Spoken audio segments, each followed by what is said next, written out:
Ce ramassage des cartons auprès des commerçants des centres-villes avait été mis en place sur des mandats précédents. Et on est sur des compétences de l'agglo. On est un petit peu à la limite de la compétence, mais là, ça s'adresse aux commerçants. Ça a une vocation aussi sur la propreté de la ville. Et puis, ça fait appel à un mode de collecte qui est intéressant, qui est expérimental et qui répond à la volonté d'aller sur des modes doux. Et on rejoint les compétences de mobilité de l'agglo.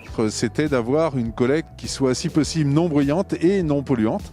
Donc, on a recherché ce qui était le plus efficace. On a regardé notamment les bennes à ordures ménagères électriques, sauf que elles sont effectivement non polluantes sur la partie des gaz, mais par contre elles font quand même du bruit au moment de la compaction. Donc on est allé chercher un peu plus loin, on a réfléchi en équipe et puis est sortie cette idée de vélo en disant voilà, on peut amener un côté humain encore un peu plus important.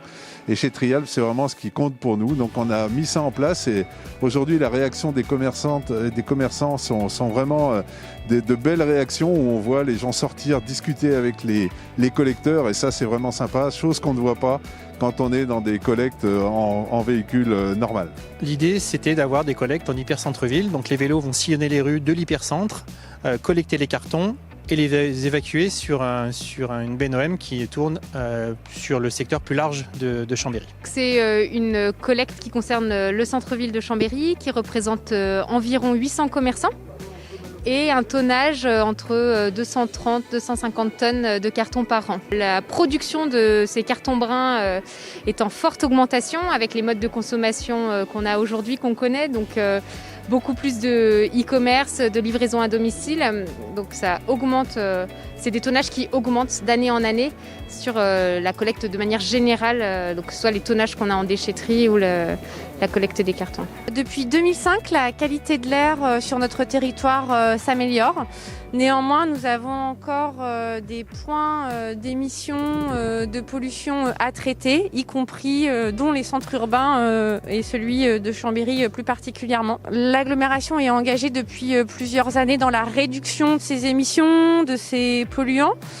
C'est aujourd'hui un des enjeux de santé publique prégnants.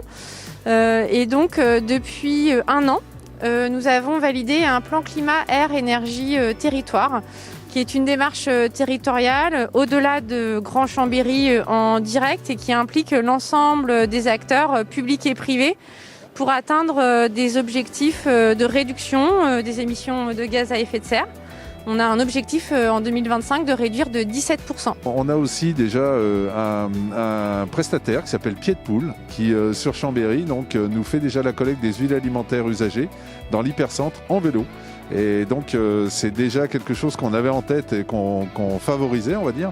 Mais là, on a pu le mettre en place nous-mêmes. Donc c'est un beau challenge qu'on a relevé. Il nous a aidé dans la conception du prototype. On s'est appuyé sur lui pour savoir comment il fallait à quel endroit on mettait les ancrages sur les vélos et tout ça, parce qu'il a effectivement l'expérience. Donc on peut imaginer des collectes de biodéchets, on peut imaginer toutes les collectes, voire des distributions également, qui peuvent se faire donc sur ce modèle-là. Oui, on y réfléchit, on a des idées déjà dessus.